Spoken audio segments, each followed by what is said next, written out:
Welcome back, class. In our today's video, we are going to learn the second part of our topic, the sentence. In our last video, we have completed the first part of our topic, in which we have read the definition and the formation of the sentence. So today we will learn the kinds of the sentence. So let's begin. Kinds of sentence का मतलब होता है कि kinds means कितने प्रकार के होते हैं sentence. There are 5 kinds of sentences. जो सेंटेंस जो है वो 5 प्रकार के होते हैं, 5 टाइप्स ऑफ होते हैं. Assertive, interrogative, imperative, exclamatory and optative. तो वन बाय वन हम इन सब के बारे में थॉरली पढ़ेंगे, समझेंगे. ठीक है.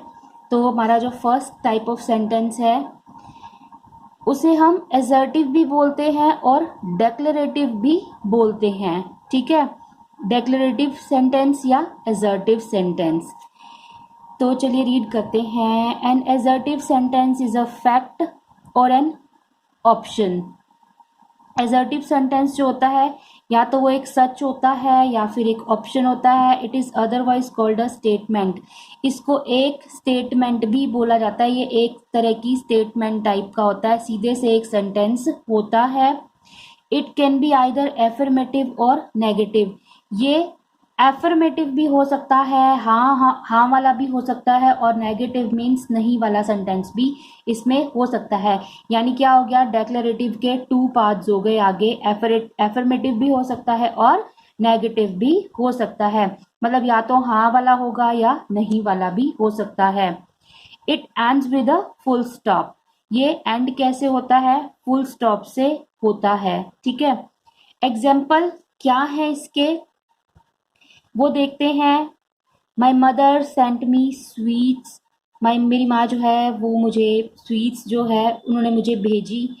एक कॉमन स्टेटमेंट लिखी हुई है कि मेरी माँ ने मुझे स्वीट्स भेजी हैं. ना तो क्वेश्चन पूछ रहा है इसमें कोई, ना इसमें कोई नहीं का प्रयोग हुआ है, कुछ नहीं है. सिंपल एक सेंटेंस है. तो ये हमारा एफर्मेटिव सेंटेंस हो गया. ठीक है. आगे है my sister does not like sweets. आ गया नोट यहाँ पर. ठीक है. मेरी सिस्टर को स्वीट्स पसंद नहीं है. तो नोट आ गया. तो ये कौन सा हो गया, नहीं वाला सेंटेंस हो गया. नहीं का यूज हो रहा है तो ये नेगेटिव सेंटेंस है. इनको बोला एजर्टिव या फिर डेक्लरेटिव ही जाएगा. डेक्लरेटिव एजर्टिव के ही 2 पार्ट्स हैं आगे, एफर्मेटिव एंड नेगेटिव. आगे देखते हैं. An affirmative sentence affirms whereas a negative sentence negates a statement. कोई भी एफर्मेटिव जो सेंटेंस होता है वो हाँ पर जोर देता है, अफर्म करता है उसको, एक स्टेटमेंट को, जहां एक नेगेटिव सेंटेंस जो है वो निगेट्स करता है, ना में उसको स्टेटमेंट को कोशिश करता है कि ना पर जोर दिया जाए. ठीक है. तो नेक्स्ट सेंटेंस टाइप की तरफ पढ़ते हैं हम. नेक्स्ट टाइप ऑफ सेंटेंस है इंटेरोगेटिव. क्वेश्चन मार्क मैंने आपको दिखाई रखा है तो कॉमन समझ में आ रहा है कि हाँ इसमें कोई क्वेश्चन पूछा जाएगा. ठीक है. In an interrogative sentence a question is being asked about someone और समथिंग. एक इंटेरोगेटिव सेंटेंस में किसी के बारे में, किसी पर्सन या किसी चीज के बारे में कोई क्वेश्चन जो है वो पूछा जाता है. It can be a WH question. W की फैमिली से भी जो क्वेश्चन शुरू होते हैं, व्हेन हो गया, वाई हो गया, हु हो गया. ठीक है. ये सब W की फैमिली कहलाते हैं. तो इसमें WH टाइप क्वेश्चन भी पूछा जा सकता है या फिर यस नो वाला भी क्वेश्चन पूछा जाए. अब आप पूछोगे कि यस नो वाला कौन सा क्वेश्चन होता है, तो नीचे एग्जाम्पल में हम देख लेते हैं कि क्या है. अब WH वाला जो क्वेश्चन है वो तो है why are you late today. ठीक है. तो आ गया यहाँ पर वाई. ठीक है. और यहाँ पर लास्ट में क्वेश्चन मार्क लग गया. जितने भी हमारे सेंटेंस टाइप है ना, उसमें आप जब एंड होता है सेंटेंस का तो आप जो वहाँ पर पंक्चुएशन मार्क है ना उसको जरूर ध्यान में रखेंगे. मैंने पहले वाला जो आपको बताया था एफर्मेटिव नेगेटिव, वहां पे फुल स्टॉप आएगा, और इनमें इंटेरोगेटिव जो सेंटेंसेस है हमारे उसमें हम क्वेश्चन मार्क लगाते हैं. नेक्स्ट है, मैंने आपको बोला अभी कि क्वेश्चन है जो वो यस और नो वाला भी आ सकता है, जिसमें हाँ या ना में पूछा जाए कोई जवाब. क्या है, डू यू लव म्यूजिक, क्या तुम्हें म्यूजिक पसंद है, तो इसका आंसर क्या आएगा, यस या नो में आएगा। अगर पसंद होगा तो हाँ है, नहीं है तो नो हो जाएगा। ठीक है, आगे है the answer to the first question will be a statement. जो फर्स्ट क्वेश्चन का आंसर होगा ना, मतलब जो जैसे वाई वाले का होगा, ठीक है, ये मैंने अभी भी बताया आपको कि ये एक स्टेटमेंट में आएगा। और जो दूसरे वाला क्वेश्चन होगा, जो डू से हो जाए, डस से हो जाए, किसी भी चीज से स्टार्ट हो जाए, तो ये हमारा यस और नो वाला हो जाएगा। अब इनके बारे में भी मैं बताने जा रही हूँ कि जो डू वाले क्वेश्चन है ये कौन से हैं। An interrogative sentence generally begins with a question word। जो interrogative sentence होता है जनरली तो वो एक question word से शुरू होता है। question word होते हैं why, how, who, where, ये सब होते हैं। लेकिन और एन एक्सिलरी वर्ब, एक्सिलरीज हमारी क्या होती हैं, जब हम टेंस पढ़ते हैं तो उसमें हेल्पिंग वर्ब्स आती है ना, तो जब भी हम हेल्पिंग वर्ब से अपना कोई सेंटेंस शुरू करते हैं दैट इज एक्सिलरी। जैसे इज एम आर हो गई, हैज हैव हो गई, डू डज हो गए, ठीक है, वॉज वर हो गई, ये सब हमारी एक्सिलरीज हैं। तो जब इनसे हम कोई क्वेश्चन स्टार्ट करते हैं तो उसका आंसर यस या नो में ही आता है। ठीक है, और जो इंटेरोगेटिव हमारा जो सेंटेंस है वो मैंने आपको पहले भी बताया है कि वो एक इंटेरोगेशन मार्क हमारा ये है, इससे हम उसको फिनिश करते हैं। नेक्स्ट टाइप ऑफ सेंटेंस है हमारा इम्पेरेटिव सेंटेंस।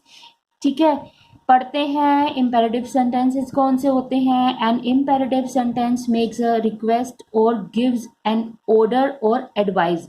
इम्पेरेटिव सेंटेंस में या तो किसी से कोई रिक्वेस्ट की जाती है, ठीक है, या किसी को कोई ऑर्डर या फिर एडवाइस दी जाती है। इस सेंटेंस में it asks someone to do something, इसमें किसी से कोई काम करने के लिए बोला जाता है। ठीक है, the subject of an imperative sentence is you either stated और अंडरस्टूड।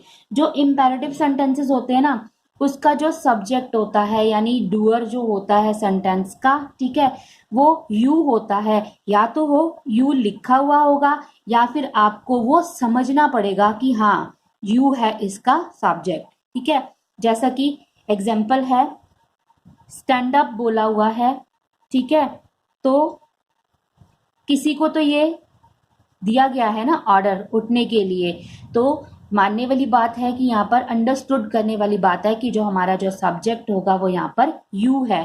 ठीक है, डोंट प्ले इन द सन, कि सूरज में यानी जो धूप है उसमें मत खेलो, यहाँ पर भी ऑर्डर आ रहा है, तो यहाँ पर भी हमारा इंपेरेटिव सेंटेंस है।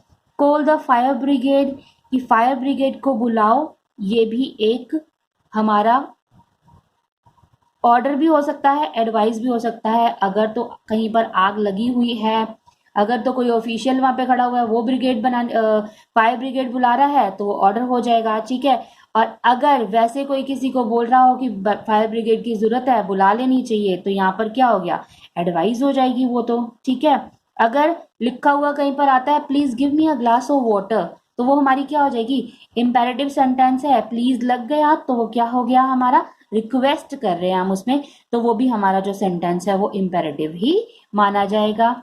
N imperative sentence also ends up with a full stop. जो इम्पेरेटिव सेंटेंस है वो भी किससे एंड होगा, फुल स्टॉप से ही एंड होगा। बस सिर्फ आपको ये पता लगाना है इम्पेरेटिव सेंटेंस का कैसे पता चल जाएगा आपको, कि उसमें या तो रिक्वेस्ट होगी या ऑर्डर होगा या फिर एडवाइस दी जाएगी। नेक्स्ट टाइप ऑफ सेंटेंस देख लेते हैं, एक्सक्लेमेटरी।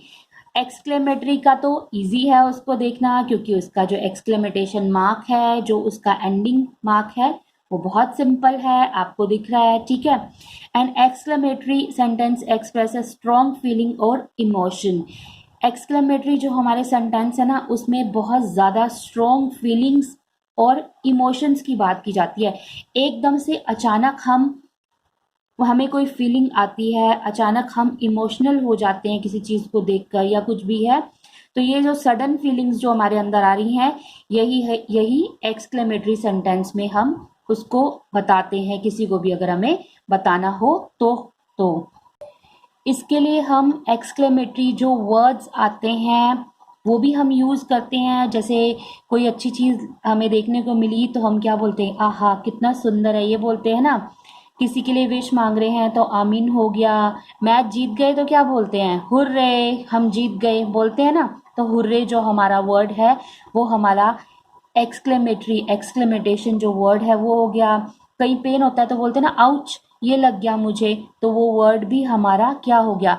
जब कभी हमें दुख को एक्सप्रेस कभी कहीं करना है तो उसके लिए हम अलास का यूज़ करते हैं। ठीक है, तो आगे एग्जाम्पल्स देख लेते हैं। एग्जाम्पल मैंने दिया हुआ है, व्हाट अ ब्यूटीफुल फ्लावर, कितना सुंदर फूल है। अब यहाँ पर एक्सक्लेमेटेशन वर्ड नहीं दिया हुआ, अगर वर्ड दिया होता तो हम जो मार्क है वो यहाँ लगाते। अगर यहाँ पे लिखा होता वाओ, यहाँ पर एक्सक्लेमेटेशन मार्क आता, फिर आता व्हाट अ ब्यूटीफुल फ्लावर। अब अगर एक्सक्लेमेटेशनरी वर्ड नहीं दिया हुआ यहाँ पे तो हम मार्क यहाँ लगा रहे हैं। ठीक है, नेक्स्ट मैंने दिया है how hot a day it is. ठीक है, कितना हॉट दिन है। ठीक है, तो हमने एक्सक्लेमेटेशन मार्क यहाँ दे दिया। और अगर हमारा यहाँ पर कोई एक्सक्लेमेटरी वर्ड होता तो वो पहले लिखा जाता, तो हमारा ये मार्क यहाँ पर आ जाता। ठीक है, आगे हम लास्ट टाइप ऑफ सेंटेंस हमारा देख लेते हैं, कौन सा है, ऑप्टेटिव है जो हमारा सेंटेंस। An optative sentence is used to express a wish और अ प्रेयर। जब हम किसी के लिए कोई विश मांगते हैं, कोई आशीर्वाद मांगते हैं, कुछ भी इस ऐसा मांगते हैं या प्रेयर करते हैं कहीं पर, तो वहाँ पर ऑप्टेटिव सेंटेंस है। इसमें भी जो मार्क यूज होना है वो एक्सक्लेमेटरी की तरह होता है, लेकिन याद रखिए कि जो एक्सक्लेमेटेशन जो होता है, एक्सक्लेमेटरी होता है जो, उसमें सडन फीलिंग आती है, एकदम से किसी चीज को देखकर कोई फीलिंग आना, वो एक्सक्लेमेटरी हो गया। जब हम केवल किसी के लिए कोई विश करते हैं या फिर कोई प्रेयर कर रहे होते हैं तो वो क्या है हमारा, वो हमारा ऑप्टेटिव सेंटेंस है। जैसे विश करें हम, मे यू ऑल सक्सीड, इसमें हम विश कर रहे हैं कि आप सबको सक्सेस प्राप्त हो। ठीक है, एक क्या मांग रहे हैं, भगवान से प्रार्थना कर रहे हैं, विश मांग रहे हैं। एक लॉन्ग लिव द प्रेसिडेंट, की प्रेसिडेंट बहुत जिए। ठीक है, ये भी एक तरह की विश है, एक आशीर्वाद मांग रहे हैं। मे गॉड ब्लेस यू, ये एक तरह की प्रेयर है। ठीक है, तो जहां पर विश आए, प्रेयर आए, वो हमारा ऑप्टेटिव सेंटेंस हो गया। बेटे आपका जो ये वाला टॉपिक है ये क्लियर हो चुका, बिल्कुल होप आपको बिल्कुल अच्छे से समझ में आ जाए। तो जो बुक वर्क है वो इसी की अकॉर्डिंग आपको फिल करना है। बड़े अच्छे से इसको समझिए और बुक वर्क फिल करने की कोशिश करिए। Thank you.